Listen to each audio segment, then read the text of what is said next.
I'd love But to see my Austin not running out there. no, we don't. No, we don't. That was I'd be heckled by the frat guys out there in center field. They'd be throwing me into the pool that we've discussed. Let's talk about this baseball program. I don't know that we'll have a lot to discuss maybe until some of the renovations are done of the stadium for this phase of it. But this is a good time, I think, before things get going with the MLB draft, that process of assessing where the team is at in terms of roster moves and the transfer portal. We are dealing with a season that was not good. And nobody knows that better than Butch Thompson, his staff, and the players. And there's obviously a need to have some new blood. And you do that through recruiting. You do that, obviously, these days a lot through the transfer portal.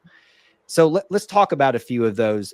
I guess, Austin, is it as simple as we just more pitching, or what is your mindset for this team and its focus in the offseason about what the roster needs to be doing for itself? I think pitching is far and away the biggest thing that they're wanting to address, either through high school ranks or transfer portal. It doesn't take much to know that that's kind of where it started and ended, is in terms of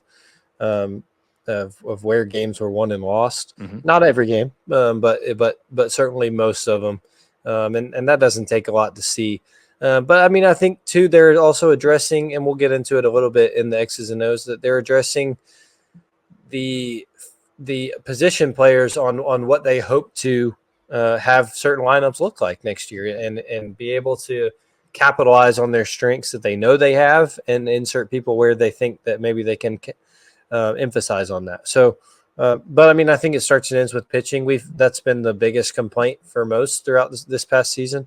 And I think they've done a great job, and still maybe have plans to upgrade that pitching staff ahead of next year. So I'm not worried. I love to see that Butch Thompson and the staff have gone after it and attacked that need quickly and efficiently. And I think that should make you feel good about that. They recognize this is a problem.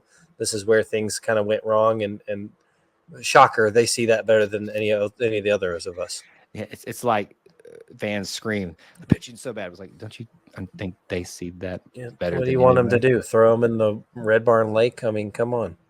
Well, and there's a need for people to do their part. And if you are clamoring for more pitching, folks, there's On to Victory. Sign up, help them out. And I mean, it's not the way any of us thought the world would ever work, but if you want to contribute to make Auburn more talented, you have a avenue to support in that way. To do that legally. So we're talking about this in light of it's the end of June. The draft is still to come. The portal's still active right now, but this felt like maybe not I don't want to call it a stopping point, but kind of a window of opportunity for us to kind of assess where we're at. Let's talk about some names that have recently come in. You're going to hear some very familiar teams in this. Lucas Steele, a position player from Stanford. I believe he could do either. And do you know where he falls into it? Primarily catching. Okay. Catching. So I had him mixed up with somebody else. Getting somebody from Stanford. It's been done before. One Sonny DeShera is one that comes to mind. So that seems to be a recipe of success for Coach Butch Thompson. Maybe we'll see it again. You just never know. And he's got to play behind Ike Irish. So maybe some time for him to cut his teeth behind a guy like that, or maybe it alleviates Ike Irish not having to play the entire season at catcher. Eric Snow, another player in the field from USF. Andrew Dutton, the first of the Duttons we'll discuss, from Birmingham Southern, and Bristol Carter, an outfielder from Eastern Carolina. I want to mention these last two. Dutton, obviously, from the Birmingham Southern story, if you followed the college sports, but college baseball special stories, Birmingham Southern closed. So in a way, we're helping. Can we say that we're helping the legacy live on by getting one of their players? Sure. Go for it.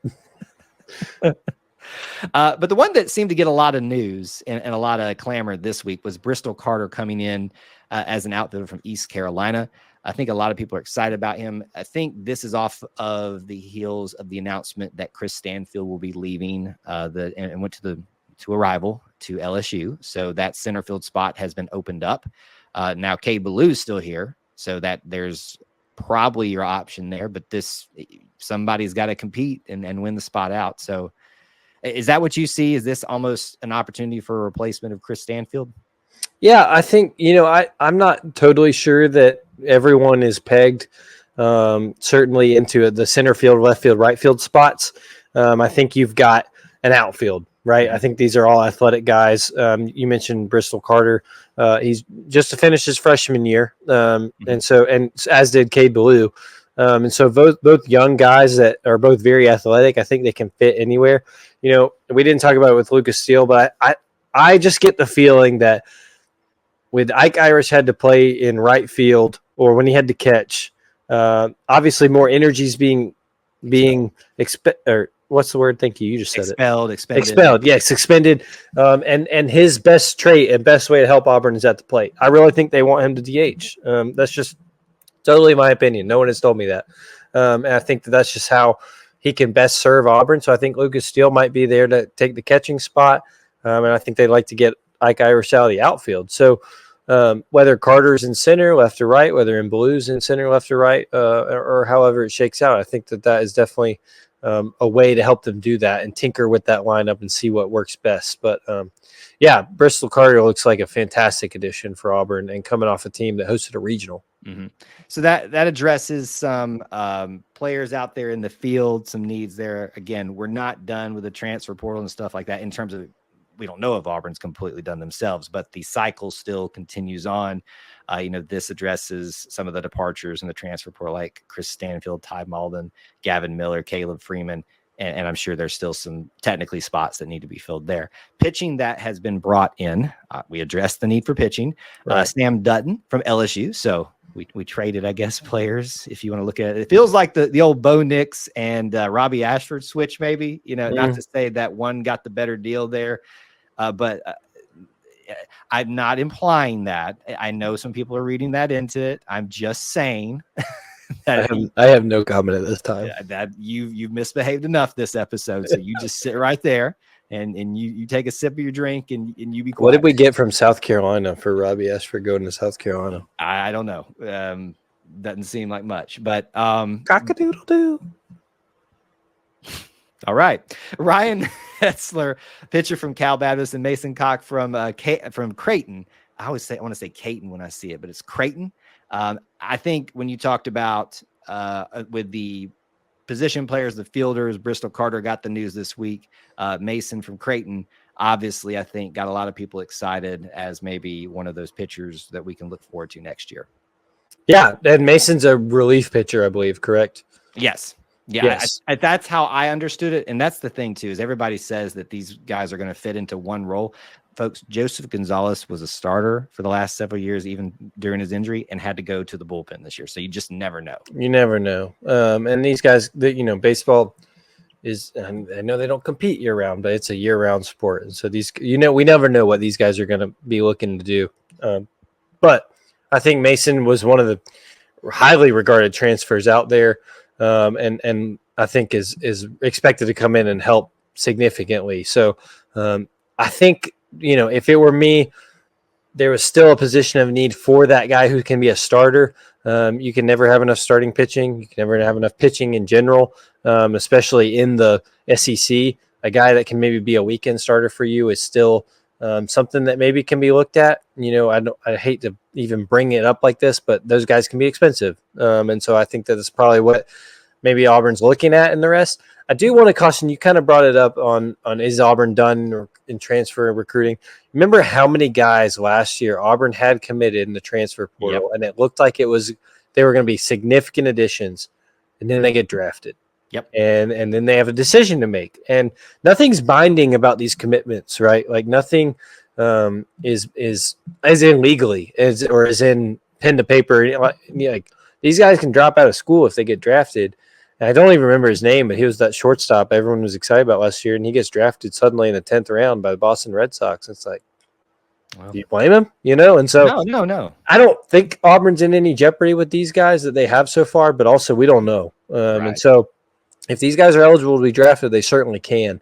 So I would not be so sure that Auburn's done here necessarily by if they want to be or not. I'm sure they'd love to get all these guys they've recruited, but this thing is really finicky with a draft that is kind of in the middle of all this. Yeah. And I'm glad you brought that up. And that's why we were debating when we do a discussion about this. Because the reality is we did this segment. Tomorrow morning, there may be somebody new who's left or who's come in. And, you know, that changes the dynamics of what we've been discussing here. The MLB draft, when it happens, as you just addressed, it can ruin things or which is like next week, I think. Yeah, exactly. So there's not a perfect time to discuss this outside of all of that being done. And I think looking at how schedules lay out, we may get to a point where it's going to be hard to squeeze a larger segment like that in. But what is the point we want to make from all this? Auburn is losing some key players and some fan favorites like a Chris Stanfield. We brought up Zach Crotchvelt left, a couple of weeks back ago on a previous episode, and many others. I'm just naming two off the top of my head. But they're bringing in some of that talent. They're bringing in some of those positions of need, and they're addressing it right now. Folks, they understand what the needs are better than us. Trust the process. And as we tell you, trust Butch Thompson. He hasn't steered us wrong yet. And yes, I know this last season was awful. Hasn't steered us wrong yet. I don't know how much more plainly I could say it to folks, to be honest with you. No, you're right. Look, if you've listened to this show once, you know that we are big Butch Thompson fans and very, very trusting in what his plan is and vision is for the Auburn baseball program, regardless of how this year went. That has not changed for me. With these transfer portal additions, in fact, it's only enhanced it. So exactly. I couldn't be more excited. If they want to take one more outfielder, I got the guy if they're interested. But you can just call me on the weekends. You're not talking about yourself, are you? You have no more eligibility left. Not that I'm aware of. I'd love to see my Scott running out there. No, we don't. That was I'd be heckled by the frat guys out there in center field. They'd be throwing me into the pool into the pool that we've discussed. Yes, but I would love it and I would enjoy it, and it would just make it'd be great content. We'd do a whole podcast just us watching it. I'm sure it'd be a whole show of me just like having it on the screen, reversing back and front. It'd be on my TV that's not here right now in the background.